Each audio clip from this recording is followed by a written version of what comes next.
안녕하세요. 연애세의 심리상담사 이재현입니다.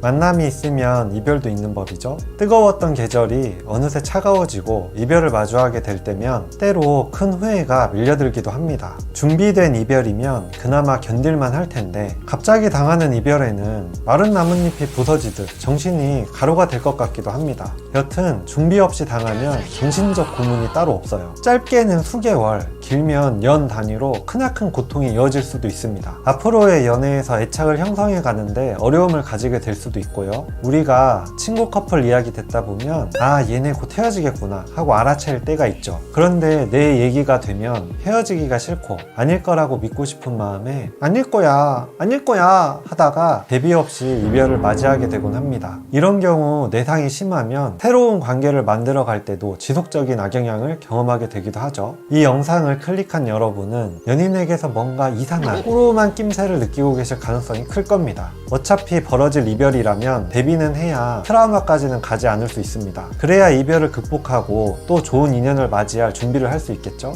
대비 없이 이별을 마주하지 않기 위해서 이별 전조 증상에는 어떤 것들이 있는지 지금 이야기해 보도록 하겠습니다.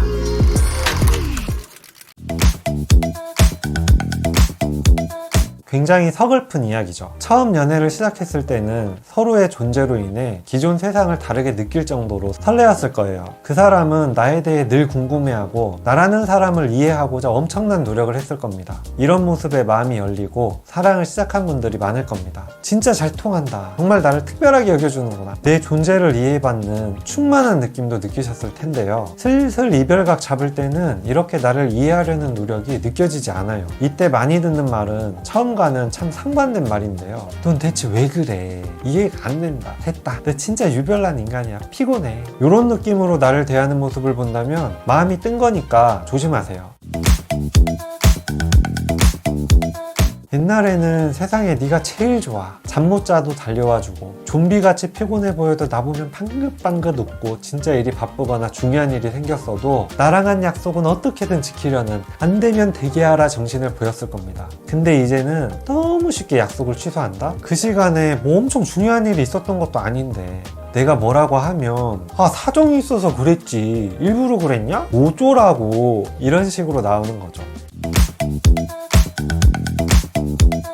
내 이야기라면 빨려들듯 집중하면서 들어주던 사람이었는데 터더 이야기해보라면서 너무 재밌다면서 토끼처럼 귀 쫑긋쫑긋 하던 인간이 이제는 내 말에 관심이 없어요. 귀찮아해. 사람이 말하는데 동태 눈깔은 핸드폰이나 TV에 가 있고 조용히 좀 하자고 합니다. 그럼 대체 언제 이야기하죠? 언제나 게임하거나 유튜브 넷플릭스 보고 앉았는데 성격이나 행동도 괴팍 무심하고 짜증이 많아진다면 이제는 날 그렇게 사랑하진 않는다는 거죠.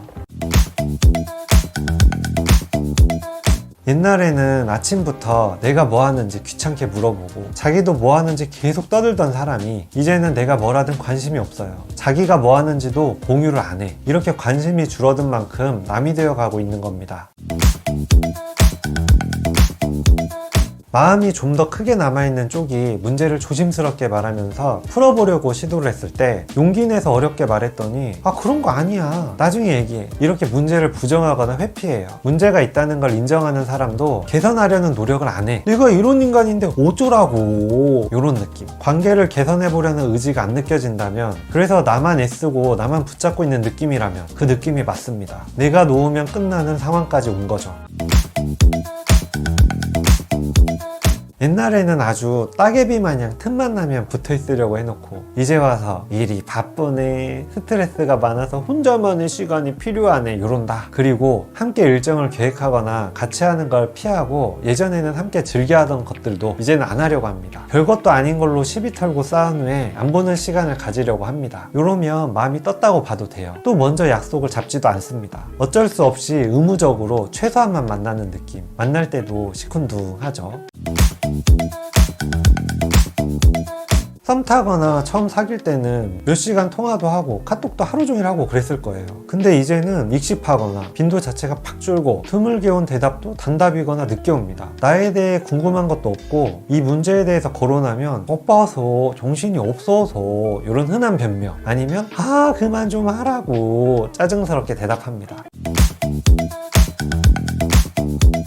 이성과 접촉이 많아지거나 나보다 친구들을 더 자주 만나는 일이 많아진다면 그 느낌이 맞습니다. 이렇게 나 말고 외부로 에너지가 향해요. 한때는 나한테 쏠리던 에너지가 슬프지만 이제는 다른 곳으로 향하는 거죠. 예전에는 데이트한다고 무리하면 내가 오히려 말렸어. 무리하지 말라고. 그런데 이젠 특별한 날에도 돈을 아끼는 모습을 보입니다. 나에게 쓰는 자원을 아끼고 싶은 거죠. 물론 무리해서 쓰는 게 좋다는 건 아닙니다. 평범한 수준으로도 안 쓰려고 한다는 게 포인트입니다. 상대가 내년이나 내후년에 어떻게 살지를 이야기해도 가만히 들어보면 그 미래에 나는 없습니다. 함께하는 미래에 대해서는 이야기하기를 회피합니다. 왜냐? 함께 안 할 거니까. 이게 일반적인 반응인데요. 간혹 특이하게 헤어지려는 마음에 대한 반동으로 오히려 헤어지기 전날까지 우리 나중에 땡땡하자 이렇게 미래에 대한 이야기를 하는 사람도 있습니다. 때문에 뉘앙스를 고려하셔서 주의하셔야 합니다. 관계를 잘하던 사람이 관계를 안 하려고 하거나 일상적인 교류나 교감은 안 하려고 하면서 성적인 관계만 하려고 합니다. 이럴 땐 이제 연애 유통기한이 끝나가는구나 하고 아셔야 합니다. 상대방이 정서적, 감정적 소통을 안 하려고 한다면 주의하세요.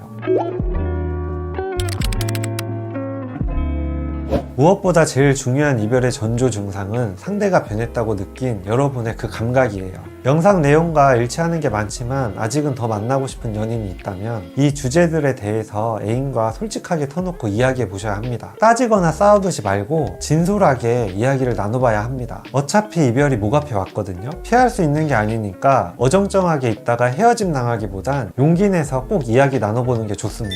두려운 거 알아요. 그래도 솔직하게 꼭 이야기 나눠보세요. 왜냐면 용기 내서 이야기 나눠보는 경험을 한 사람은 해보지 않은 사람과는 꽤 다른 앞날을 살아가게 됩니다. 이별을 하더라도 후회가 줄어들 거고 앞으로 여러분이 다른 연애를 하는데도 인생을 살아가는데도 큰 용기와 긍정적인 영향을 줄 겁니다. 여러분이 진솔하게 이야기하는데도 상대가 문제가 없다고 회피하거나 그냥 화내거나 어쩌라고 식으로 나온다면 헤어지는 게 낫습니다. 나는 이 관계에 진심인데 상대가 그런 태도라면 이미 끝났습니다. 붙잡아봤자 붙잡은 마음만 생책이 나는 겁니다. 그리고 오늘 말한 다수의 모습들을 상대가 보이면서도 상대가 헤어질 마음이 없다고 한다? 그것도 말이 안 됩니다. 이런 경우는 나를 엄청 함부로 대하는 사람과 만나고 있다는 건데 절대 함부로 대하는 것을 허용하지 마세요. 나를 지키는 게 먼저입니다. 사랑이라는 이름으로 나를 함부로 대하는 사람을 허용한다면 내가 나를 지키지 못했기에 내가 나를 믿지 못하게 됩니다. 이런 건 사랑이 아닙니다. 자기 파괴적인 독입니다. 이별당하기를 기다리지 마시고 용기 내서 헤어지셔야 됩니다. 이건 모든 인간관계에도 적용되는 말입니다. 주변에 나를 함부로 대하는 사람이 있다? 서둘러 걸러내서 나를 지켜야 내가 나를 신뢰하고 더욱 사랑할 수 있게 됩니다. 그래야 더 건강한 사람을 만나고 건강한 관계를 이루게 되는 선순환에 들어갈 수 있습니다. 여러분, 이제 적어도 무방비하게 이별당하지는 않겠죠? 여러분의 연애가 행복하기를 여러분을 진심으로 응원합니다. 또 봐요. 안녕.